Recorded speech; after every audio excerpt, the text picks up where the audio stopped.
So hi, my name is Suvi Lahdenmäki. I live in Helsinki, Finland, and I work as a freelancer, journalist, content manager, and theater producer. And last year I was part of the first No Labels, No Walls Festival's media team. Members consist of Finnish and international organizations and individuals whose current work is in the art and culture or social fields. We organize meetings, workshops, and events. At the moment, there is over 30 organizations and a big group of private individuals in the movement. The second International No Labels, No Walls Festival is on Saturday, 12th of September in Helsinki, Glasgow, and Los Angeles. The theme for festival is We Are One, and it brings together people and communities online in 3 countries during the same day. Isn't that correct? Yeah. So, and now we have an international panel discussion on self-care in the time of the coronavirus and beyond.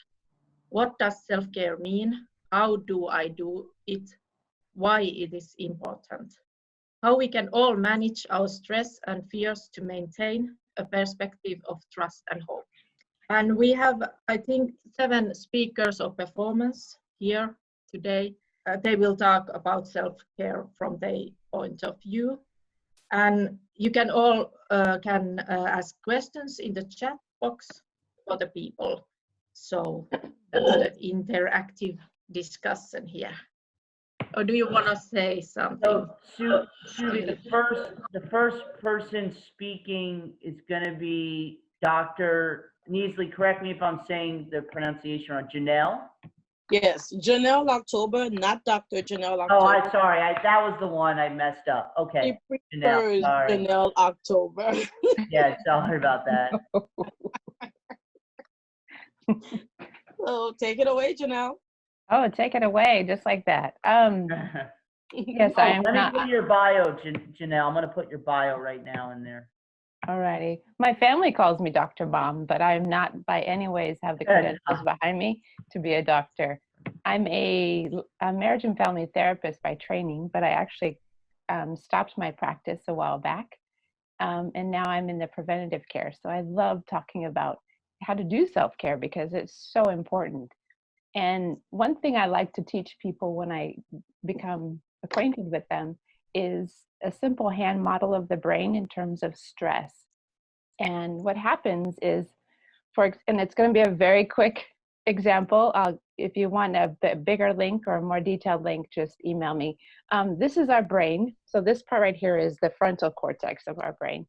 If we were to open it up, this is still the frontal part of our brain. This is where all of our logic, where our reasoning comes in, where how we make good choices. That's that part of the brain. But this part of the brain, this is an example of our brain stem, which controls like your breathing, your respiration, your eyes blink, things that you don't have control over. But then this middle part where your thumb is, that's the limbic center. That's where like the amygdala is. That's where your fight or flight response is. And that's what happens, for example, right now when we're stressed.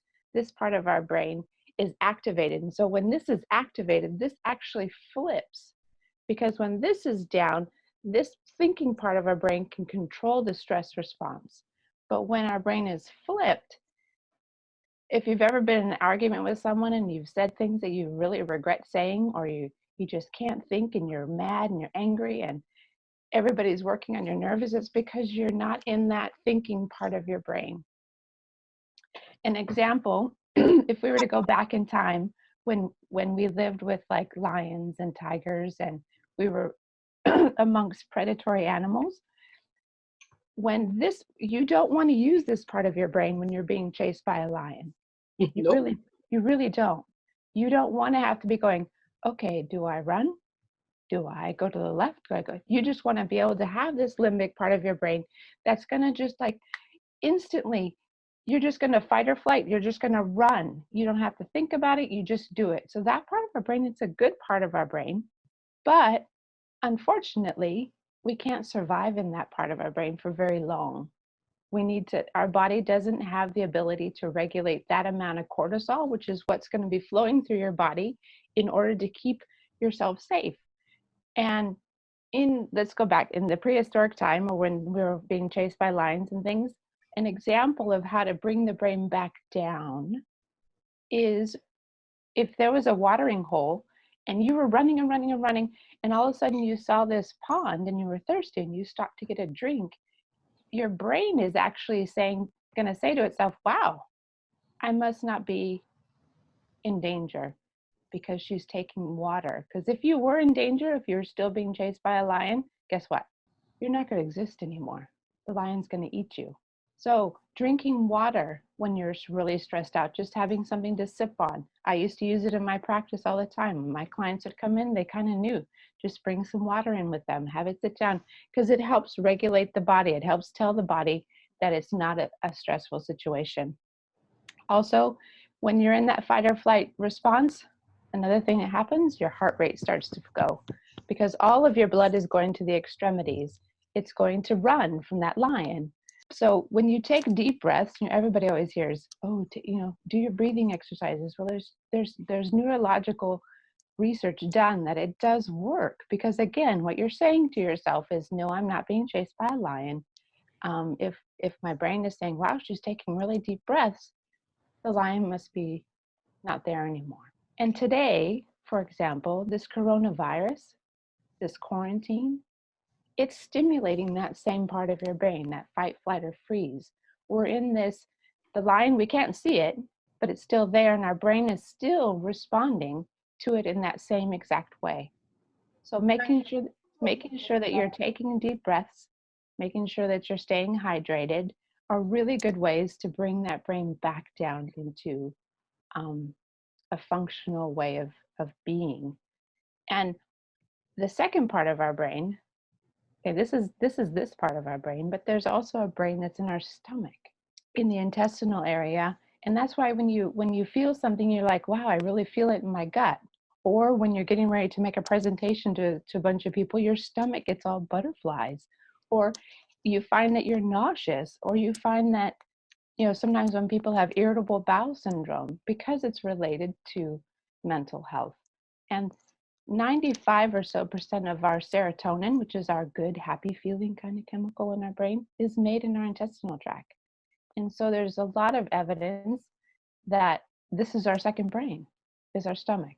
And so when we're stressed out, okay, when you're stressed out, again, the lion's chasing you, it's not time to sit down and have a big meal, because your digestive system, all the blood is moving away from your digestive system. And so you're not going to be digesting your food properly. And that's when you end up with like bloating and gas and nauseous, and I just don't feel like eating. But we know we all do eat comfort foods during this time. So my encouragement to you is, again, make sure you're hydrated, taking sips of water, learning how to do deep breathing. I do the 747 with my clients. It's the 7, you take a breath, inhale for 7 seconds, hold for 4, and blow out for 7. And blow out like you're blowing out a big birthday cake, because you want to expel all the old stuff so that you could take in more air. And then do that about 3 times, because if you do it more than that, you might hyperventilate and pass out.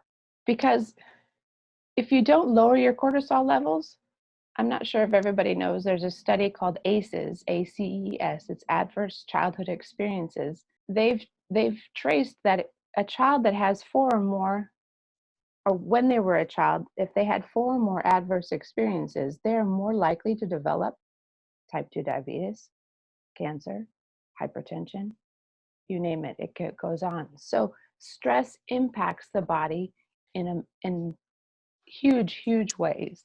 So being able to regulate your stress, yes, we are under a very stressful time, so making sure that you take care of yourself. I often advise my clients to not only do social distancing, but do media distancing.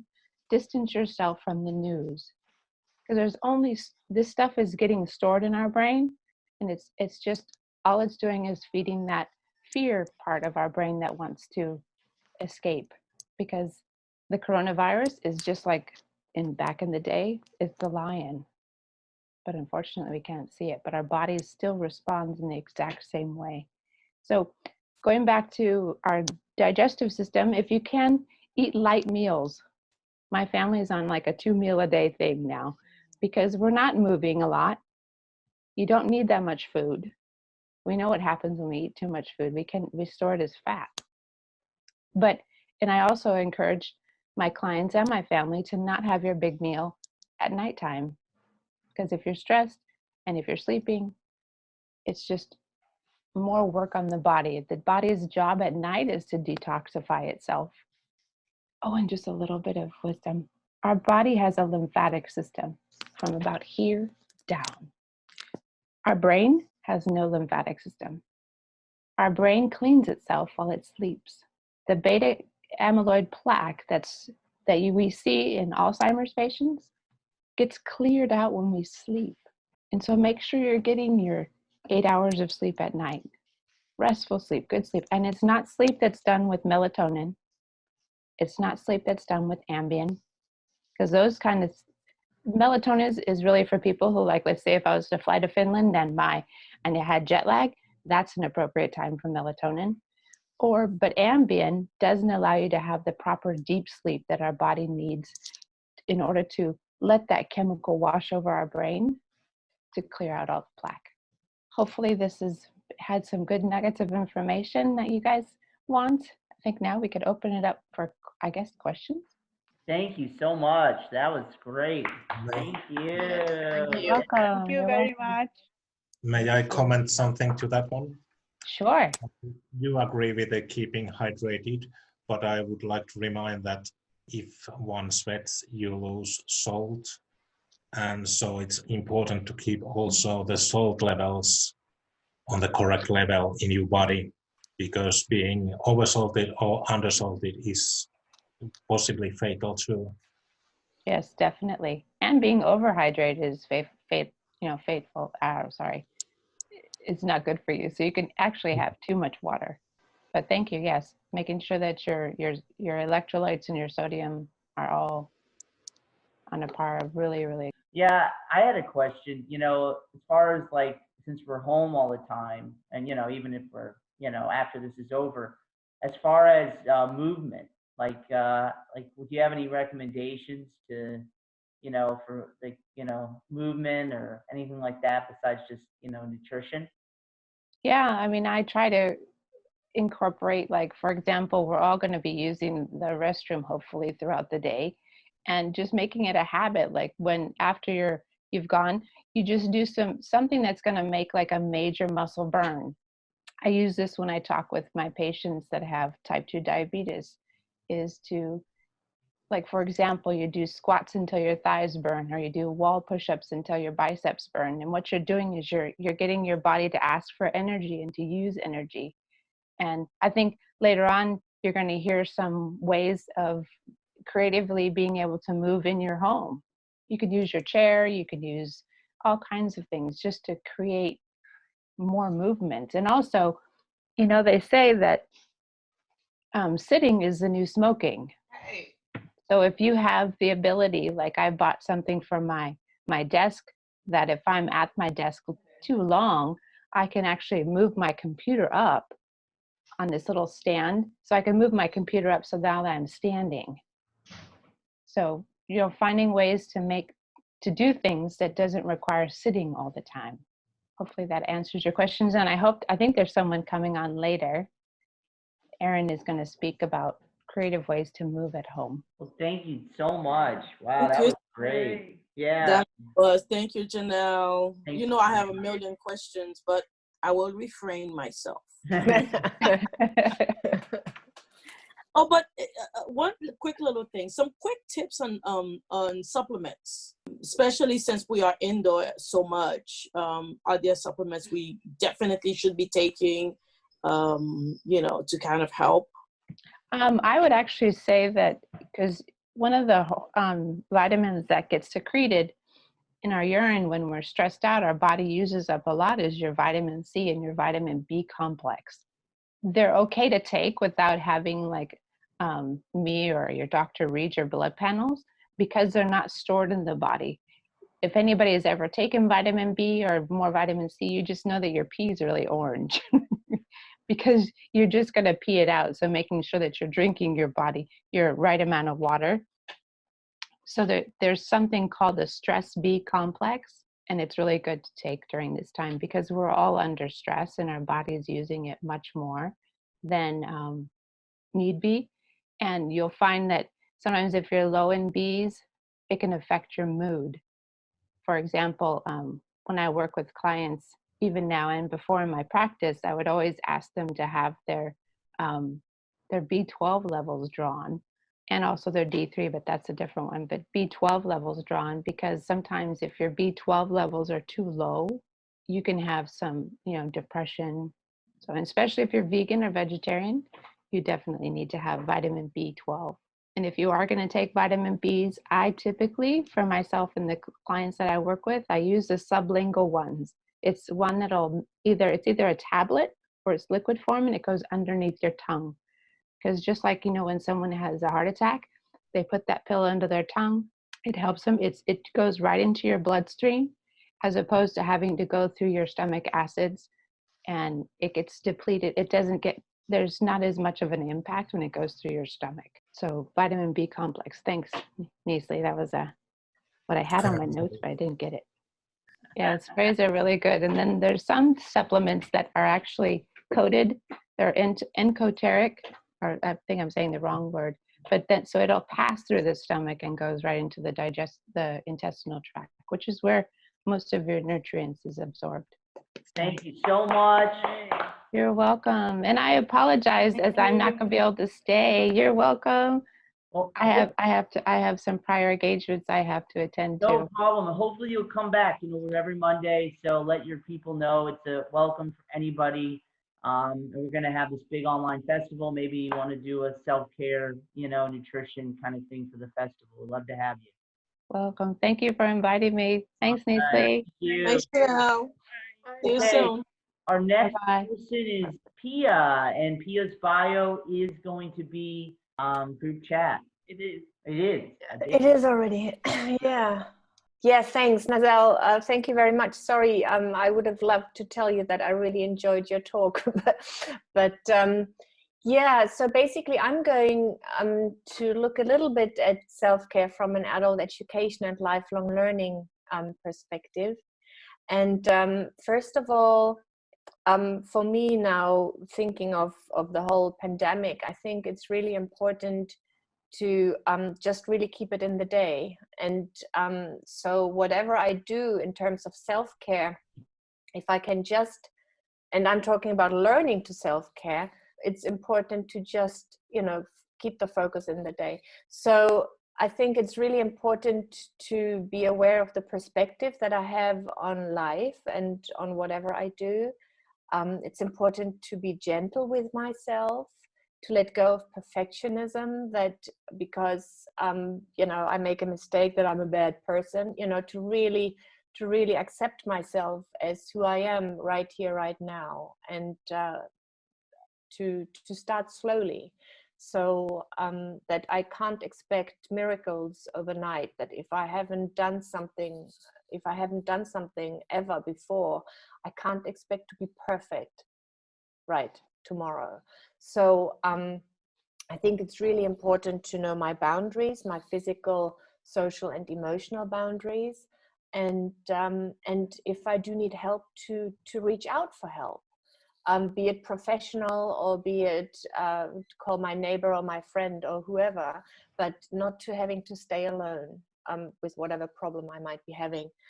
I hope somebody will stop me. I put my time on now, so I hope I won't run too much over. So in terms of learning, if you think in terms of learning, we learn all our lives. It's very much connected to our lives, and we learn how to learn, we learn to know how, and we learn to live. And self-care in that theory is based in the learning to live, and self-care is actually part of the art of living. So it is, if you look at the Maslow pyramid, it's quite up high, you know, because it's not basic needs. It is also basic needs. It's also about survival. But the self-care that I'm talking about is also about going a bit further. It was talked about it before, the learning to survive. And, you know, you have the tiger or whatever, and you grow up in a dysfunctional family or in a family with alcoholism or addiction or whatever. It's basically the same as if you were constantly running away from a tiger. You have to constantly be aware of what you're doing, what are they doing. You have to put out the antennas. You're walking on eggshells to make sure that nobody is being too upset.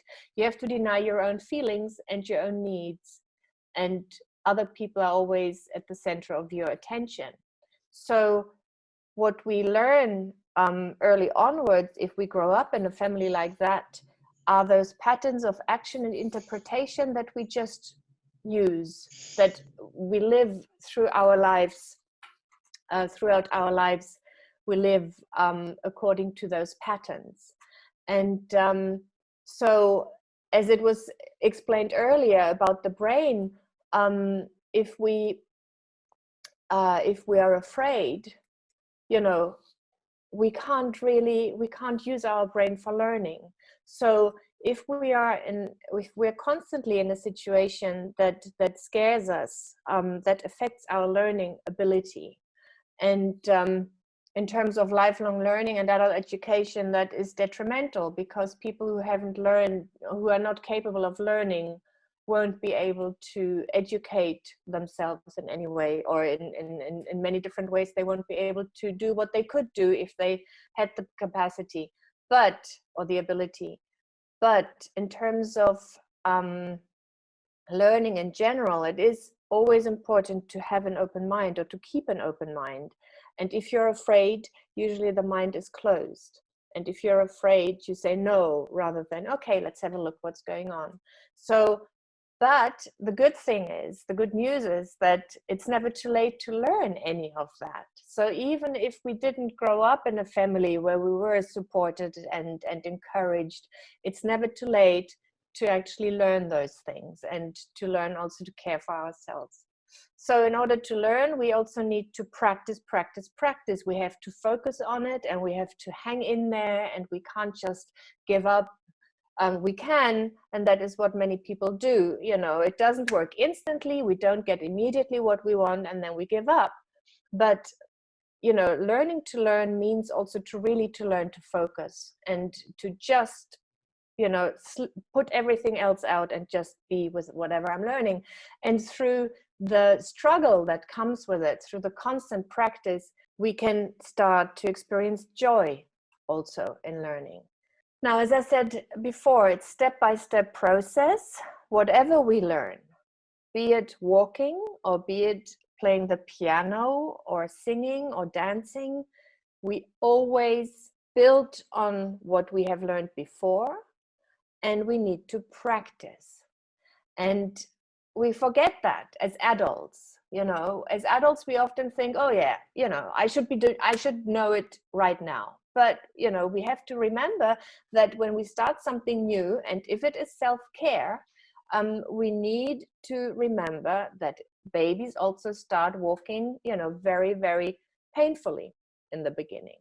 So, and we need for learning, we don't just need our own perception, our self-perception. We also need the perception of someone else. That's why we need teachers or coaches or friends who tell us, hey, you know what, this is really good, but you know, you could do it better if you did this or that. So, but again, to be able to take that on board, we have to have an open mind, and that we can learn too. So just to reiterate, we have existing skills, we build a routine through doing it. Things become automatic, and they're shifted under the consciousness, and we do them without thinking. So we just do our thing again and again, and nothing happens, and everything is fine. And if we keep an open mind, we can then come out of the routines and start to create new things. But if for whatever reason something happens, we have a crisis, that's when we head against the wall in our little routines. And the crisis usually then is an opportunity for us to rethink and wake up and think, hey, what's going on? And that is what we do what we can do right now, also during the time of Corona crisis. We can look at, okay, what's going on? So self-care, physical, spiritual, social, emotional, and intellectual. Intellectual, you know, how can I take care of myself intellectually? I can learn something new. I can read something that requires a little bit of effort. I can reflect on whatever. I can listen to a discussion. I can solve a math problem. There are many ways of using our brains other than just flicking through Facebook. The physical was all already talked about, you know, eat, drink enough water, exercise, sleep when you're tired, wash, you know, see a doctor if you feel anything, if you have a problem, take your medication, set your timer in order to take it on time if it's medication that you need to take regularly. Social self-care is very important. The interaction and communication with other people, be it at home with my husband or over Zoom with you people, you know, I need to listen and I need to speak my mind. I need to say what I need. I need to be able to say no. These are all things that many people take for granted, but many people need to learn those things because they didn't grow up in families where all those things were done. Hugging is really important. If you don't have anyone to hug yourself or hug your teddy bear. You know, I sometimes hug my teddy bear because it's nice to hug him. I'm talking to my plants and pet. I don't have a pet anymore, but I'm talking to my plants much more than I used to. And I heard that that's okay now during Corona, as long as they don't talk back, you know, but so far so good. Call someone and ask them how they are doing, you know, or ask them for help if you need to. But, you know, reach out to people. Don't sit there on your own in your own head, you know, come to meetings, to Zoom meetings, or call someone. And take space and respect space. I think that's really important. Say, you know, I need to say to my husband, I need some time out now. I put on my headset or I put on the earplugs in order to have space. And, you know, that is also something we have to learn. Emotional self-care. How are you doing? Fine. Yeah, what does that mean? You know, it's like, what are you feeling and what are you doing with your feeling? Do you feel fear? Do you feel joy? Are you bored? Are you annoyed? You know, and what do you do when you have those feelings? Do you sit with them and breathe and feel how you are and where does it come from? Or do you run from them? Do you drink or do you take some drugs or do you run out, go shopping? You know, there's so many ways of how we run away from our feelings, thinking that we're caring for ourselves. But we need to really also acknowledge the things that are going on within us and then learn to communicate. But even knowing how I feel is not, you know, if I haven't learned to express my feelings in my family of origin, I won't be able to do it just like that. Spiritual self-care, you know, where do I get hope and meaning from, especially in times like that? I pray and meditate in the mornings. I write a gratitude list. I do have a higher power. It's not related to a religion, but I do believe in something bigger and stronger and better than me. And that helps me. Other people don't, and that's okay too. But I think it's definitely important to have an open mind to explore the idea and maybe to just think, okay, maybe there's something, maybe not. But, you know, just allow the idea into your mind. And what I personally find really important is, and I'm finishing with that, is to develop a routine. I have a routine that I do every day, and within that routine, I create, you know, I feel like it's like a frame in which I then can move freely. And I do certain things on a regular basis, and so that means they keep me sane, they keep me happy, and when I do those things, I can think freely and I can create and I can do whatever I want to do. And so that includes, having a sleeping pattern, choosing my thoughts, as I said earlier, eat, get dressed and washed right, do something worthwhile, rest when I'm tired, exercise, either go out for a walk or dance or whatever, and do something fun, sing or watch a movie or read a book, whatever. But, it is about balance, and it all can be learned. And I'll leave it at that. Thank you very much for listening. Wow, thank you. Yay. Thank you so very much, Maria. All right. So, are there any questions?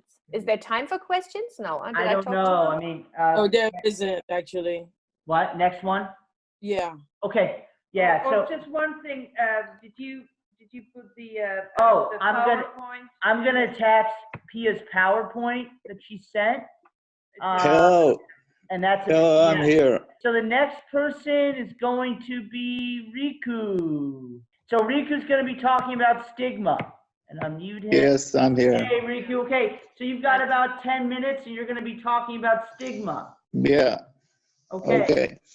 This has been my lifetime opportunity to speak about stigma against mental health illness. And it has been very interesting to me. I've been through media and all kinds of different meetings that I've been doing with stigma. And in those meetings, I have been very active, and also I have been sending people the message that they had to learn about the stigma against mental health illness. And that is very important to me, that that is understood by the people, that mental illness is not a bad illness. It has to be understood by people, that they can see that it's not a disease, it's a richness, and it's also very touching to me to be mental health illness person, because I see the light and I see the passion to speak for the people about the illness, and I want to get rid of it as any other person in this planet.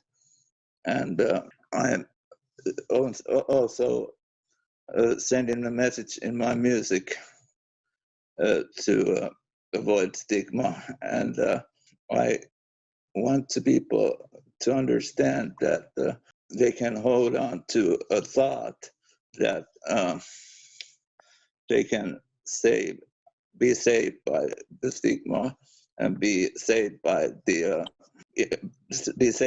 a person, and also understand that you're not alone in this world as a mental health person, and you have to see that it's not just a disease. It has to be very, very touching and very emotional way to express yourself, and it has to go further in your mind, that you can be saved from the stigma. Thank you, Riku. That was really great. And you said, thank you. Thanks, you. Riku. Riku, how do Thanks, people, when Riku. they see your music, how do people react to that? Just a brief question. Like, how do people, because we've seen you perform so much, so well in the communities. Like, what does that give you when you do your music? Is it you get to, like, as far as the response, what you get to express, all of those things? Well, it gives me a power, and it gives me a way to create something in my mind, and get people touched, and also give them own opportunity to listen, to get something special from it. Fantastic. Thank you, Riku. Thank you so much. All right. So, Thank you. yay. Thank you. So, does anybody else have anything really quick to add for Riku before we move on? Okay. Well, you always can ask in the text, and I'm gonna do this email list so you guys can connect and keep emailing each other. But the next person we've got is Aaron. Hello, Aaron. Let me unmute you, and I think Aaron's gonna help us get up a little bit and move. So we're excited. That is absolutely right. Hi, everyone. How are you today? Great. And her bio is in the, let me see if I put it here. Yes, it's in the chat. Her bio is in the chat. All right. Well, let me apologize. I had issues with my Wi-Fi over here, but we're back and we're ready to go. So yes, my name is Erin Young, and I have been a personal trainer and educator for the last about 15 years or so. And so one of the things that I like to focus Erin, hold on one second. There's a little bit, you're frozen a little. Oh, there you go. Okay, yes, my Wi-Fi wanted to be strange, and apparently this is what it looks like on a Monday, but we're gonna press on anyway. So, as I was saying, I'm a health educator as well as a fitness trainer for the last 15 years or so, and so I focus on being able to give people practical examples about ways to stay energized, ways to stay active. And so today we're going to talk a little bit, but then we're also going to do some movement, because that's where everything is in. Everything is going to be in being able to actually, apply it. So, one of the things that, especially right now during this season of dealing with the coronavirus, a lot of people aren't able to go out. I don't know how they are there, but our gyms are closed, and, just being able to maintain distance has been something that keeps people inside. And so, just some facts that are helpful with activity. Obviously, there are a lot of benefits cardiovascularly as well as mental health, but at the same time, various studies have been done that has proven that with being able to exercise has been great to get the antibodies in your system up, and also to reduce inflammation. So those are some things that are going to be very helpful as far as being able to keep you healthy and away from catching the coronavirus. Another great fact that's going to be helpful. It was mentioned, one of the things that we like to talk about is, sitting is a new smoking. And, if you think about some of the major health pushes, within the last 50 years, smoking was one of those big things, but now it's sedentary lifestyle. And that's basically having to sit down more than 8 hours a day. So now that we're kind of cooped in, it's easier to be in that situation. And then there's that whole added thing of a refrigerator, it's always in front of you. When you're going to work and everything like that, you're busy, you're doing things, you're not necessarily sitting in front of the refrigerator all day. So it's not so much of a threat. And, eating is good, but at the same time, you want to keep your body in a place of being able to continue to move, because that keeps your body's fluids moving, your blood circulating, oxygenating your system and everything. So anyway, enough talking, and I'm going to show you guys some things. How does that sound? Okay, great. All right, so I'm going to move back a bit. Can you guys still hear me okay? Okay, I'll just use my outside voice. So like I said, cardiovascular, which is dealing with your heart and how your body pumps the blood through your system. You're going to want to do a lot of movement. And so static movements, where you're standing in place and you're kind of jogging in place, that's always a good given. So regardless of what your space is, if you're in an apartment or not, that's going to be a good thing. You want to move it up a little bit kind of get some things going where you can kind of get some more dynamic actions in. And what I like to do is to kind of incorporate multiple things at one time. So yes, you know, jogging is good getting your cardio, but if I wanted to kind of get some more action going, you know, you can do some things where, you know, you're going side to side, you know, move it in that kind of direction, you know, or you can get those knees up, you know, that kind of a thing.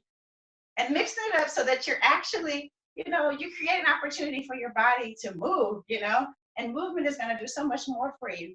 The other thing is, if you have a step or anything like that, like I have actual steppers, and this is something that's going to be really good. And yes, I love it. People are standing right now. That's what we like to see. Steppers are good too because you can kind of get in the movement of going up, up, down, down, up, up. And it just creates some different opportunities, you know, for you to move. And I'm just going to go through a few different things so you can see. I love it. You can continue on whichever one makes you happy because movement, you know, my company is called Just Move for that whole purpose. It's just move. However you do it, just go ahead and do it. The other thing is sitting down. Like I said, the sedentary lifestyle is a bad thing. So, you know, we all like the television, or, you know, sometimes people say the telly. And what do? We sit, right? We sit, we change the channel. A movie turns into the next show, and, you know, we're there for a lot of time. So to kind of change it up a little bit, what I like to do is you can turn your chair to the side, and you can do a series of different things. One would be to come back to the end of the chair, lean back, and you can do some bicycles with your legs, like that. I would make sure that you don't have a chair that's rolling, because that would be bad. But yeah, you know, kind of get some bicycles going. And I'd say, you know, do it for a certain amount of time, say 30 seconds or so. Or even if you want, you know, in the middle of commercials, every time there's a commercial, you can find an activity to do. Another one is on the ground. You can kind of walk out. 1, 2, 3, 4. 1, 2, 3, 4, back and forth. And just kind of get that going. That's going to be good for your bum on your backside. It's also going to be good just for your abs. Another thing you can do, which is sometimes a trouble spot for a lot of people, is get your right underneath your triceps going. So at that same edge of your seat, you're going to walk out and just go straight down. You don't want your knees to ever go past your toes, but you're doing dips. So, I mean, you know, there's so many opportunities to be able to have, you know, gym-like activities, gym-like, you know, improvements and gains right there in the comfort of your home. And so just trying to provide opportunities for people to do some things that will actually help to strengthen you. Some good items that I've noticed. This is my trusty ball. I love these things. You can use them for so many different things. But what I want to show you, maybe you don't have weights, and there's different things you can use around the house that's going to be helpful. So, you know, your typical 1 gallon water. How many of you guys realize it's 8 pounds? So I could either be doing this, you know, with my water, or some different things, you know, getting some weight things going, or, you know, it's the same thing. This is my weight, you know, this is my ball weight, you know, I can do some different things with this. And it's the same thing. Weight is weight, you know, however it's shaped, it's going to do the same thing for your body. Same thing with this. This is a good old chicken soup, which, you know, obviously people like to use, especially when they're not doing well. 3 pounds, you know, same thing. You can do different things with it. And that's similar to, you know, something like this. Also 3 pounds. It looks a little different, but, you know, the kettlebell is 3 pounds. This one is, at least. And, you know, a few other things I can show. You know, just talking about things that are going to be beneficial for your body, and trying to get some practical methods in there to keep you going. And, you know, the other thing that's really helpful as far as just the why behind it, I think when we think about fitness, we think about, you know, losing weight, but so many other things are beneficial for us, like It was a study that was done that showed that exercise, if you keep an active lifestyle, which like I said is over less than 8 hours sitting, it helps to reduce your risk at dying by any cause from 10 to 20%. Now, 10 and 20% is not a good discount sale, but when it comes to your health, how many people are willing to offer that, to keep that deal going? So this right here is going to be, this is a weighted bar, and I use it, same kind of thing. I can do my presses on it, I can do some things that are, for my abs. But say you don't have one of these, another thing you can use is a good old, what does this look like? You got to clean up around the house. How about, screw the top off of it for the broom? Now you have something, it's not heavy, obviously, but it gives you something to be able to get a good full range of motion. You know what I mean? It gets you in the position of being able to do the same type of things. You can stretch with it.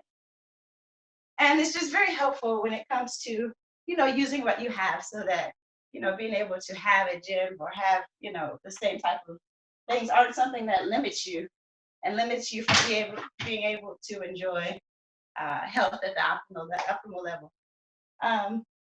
Another thing that I can talk about is just thinking about the benefits. I'm not sure to what extent they have for you all as far as, your ability to go outside and that kind of a thing.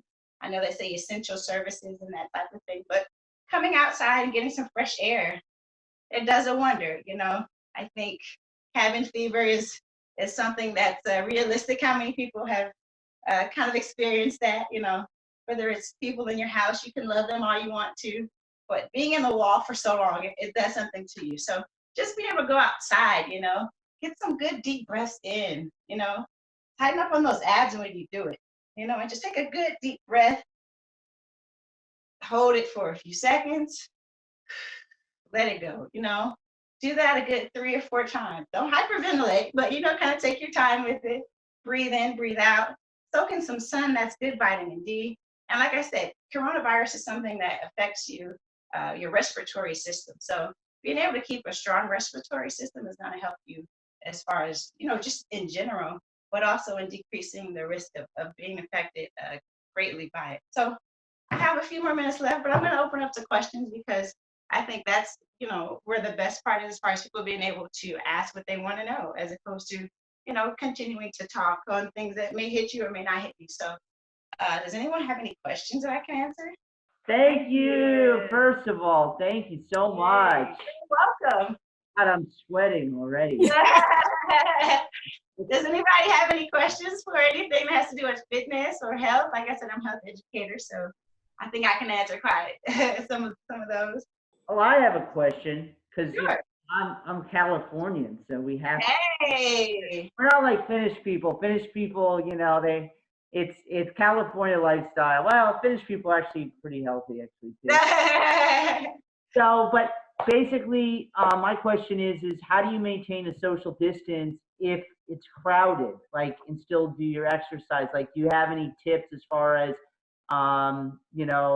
getting your heart rate up without kind of, being in a crowded area? Besides, yeah. So outside the ones that we kind of talked about as far as just in your space, kind of, in either your apartment, backyard, front yard, being able to just, if you have a jump rope, I think that's a good go-to. You can do quite a lot with a jump rope. There's a reason why you see boxers doing that. You know what I mean? You always have it with you. It's not a treadmill, but, it works wonderful. That's a good thing. And then, doing laps around your house. And you know what? I would recommend dancing. That's one of my personal favorites. You get some good music on, and before you know it, you're up, for 20, 30 minutes. You know what I mean? So just being able to be active and get things going, you're gonna enjoy doing. I don't think you have to enjoy everything in life to do it, but if you can and it still is helpful, why not? So, put some music on, go for it, grab someone if they're in your house already, and have a good time. I'm going to give you guys I have a free ebook that I can give you guys. I'll put it in the link. You guys check it out. It has some of the suggestions that I talked about. and other ways to connect with me. But, you know, the whole thing is just being active and moving. And, you know, one of the things I like to say is that we like to actively change lives. And so find a way every day and progress. So thank you so much. Thank you. Thank you, Erin. You're welcome. So next is Monique. Monique, you're up. So you've got about 10 minutes. For sure.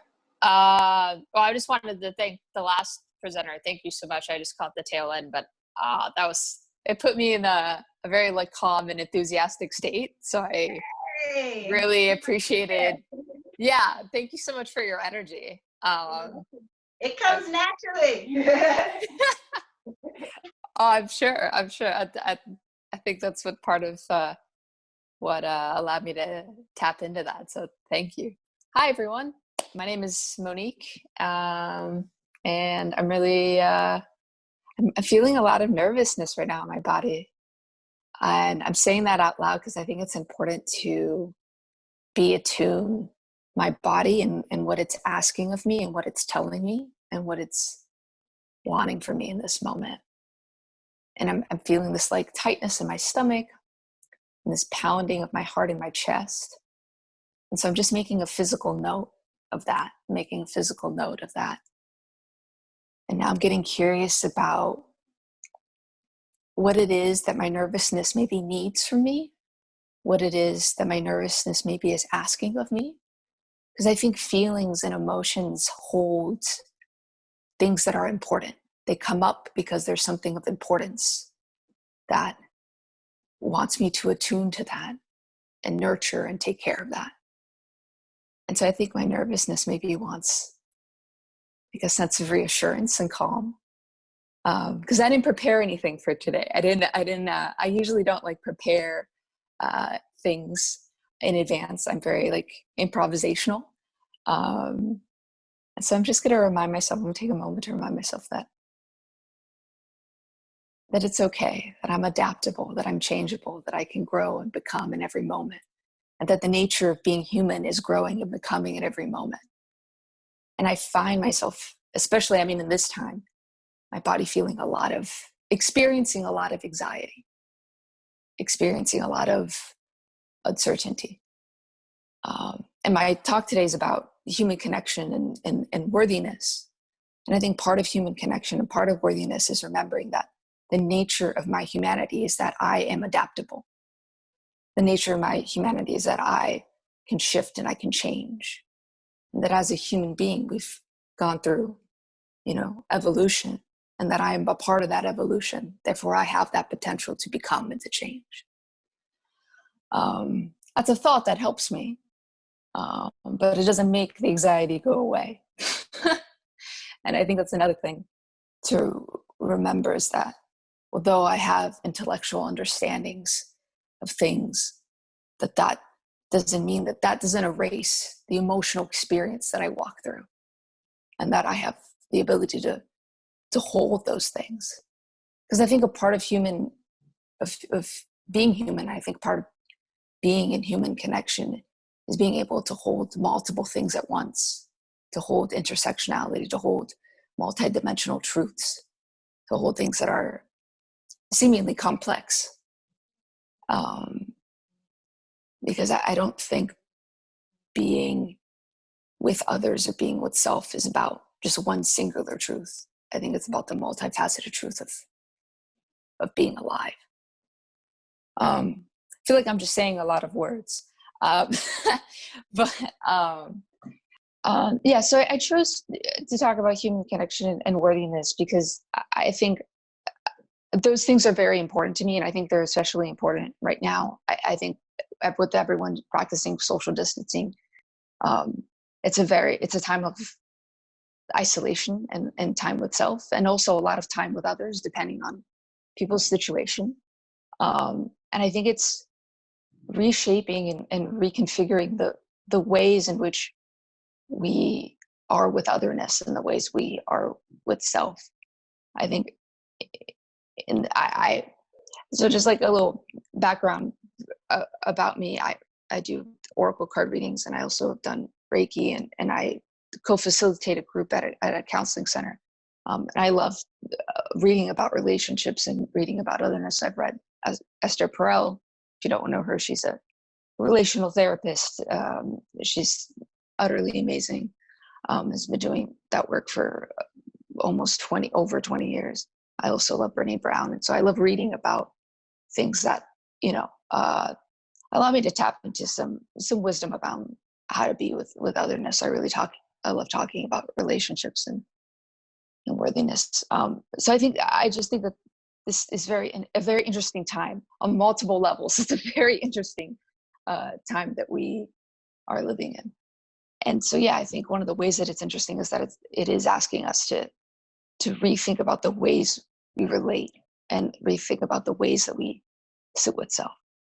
And I think in the past, before everything that happened with the coronavirus, I think, we had accessibility to choosing the moments in which we have time with self and choosing the moments in which we have time with others. And that sense of choice around that has departed for the time as we move through this together. But I think one way it's while it's taken away our sort of choices around when we spend time with others and when we spend time with self. And I think there's a sense of grief around that. There's a collective grief along with all the other grief that we're all moving through. I think it's also sort of highlighted in the ways that we are and the ways that we are one and the ways that we are together. But I'm by myself, living by myself right now. So there's been a lot of moments of feeling disconnection for me.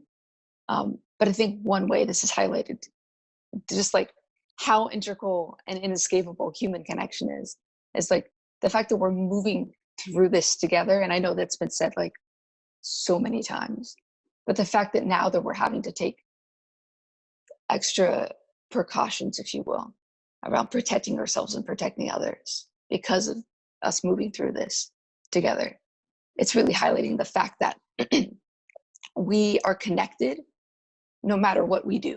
We're connected.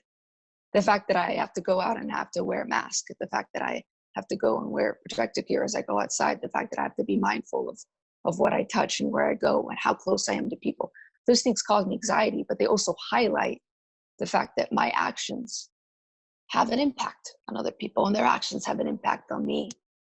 And I think that as anxiety provoking that is for me, it also highlights this beautiful truth of like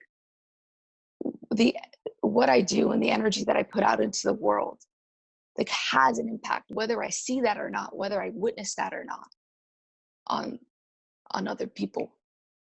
And I hope that consciousness around that is something that stays in some ways, while I also hope the anxiety around it alleviates as we move and shift through things. Sure. How much time I have, because I'm not really keeping track of time. I just had a question, Monique, about real quick about the music. So you sing. So how has that helped you, or how does that help you during this time? I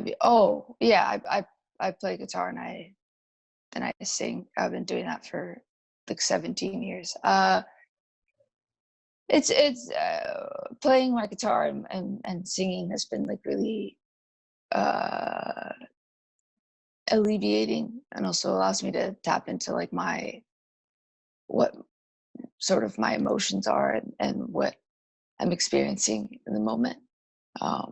So it allows me to feel, it affords me relaxation, and I think moments where I can tap into my creativity, I think in that particular way, are very vulnerable for me, but also like allow me to tap into moments of relaxation. Yeah. Thank you, Monique. Thank you so much. Anybody else have any questions for Monique? Yes, hold on. Riku has a question. Yes, Riku? Yeah, I would like to know how much you do your music. Do you do every day, or just once in a while, or and what kind of emotions you put on your music? Yeah. I don't do my music every day. I sort of do it moment by moment whenever it calls to me. So if I like right now, I keep looking at my guitar, so that might be an indication that for me, my body's telling me like, oh, I would like to play guitar. So yeah, I talk a lot of. I mean, when I do music, I do improvisational music. Like I said earlier, I don't like really writing things down all the time, so I improvise music. And it's whatever my truth is in the moment. That's where I speak from, even when I'm doing it alone. And so it really depends where I'm at. But I talk a lot about I guess like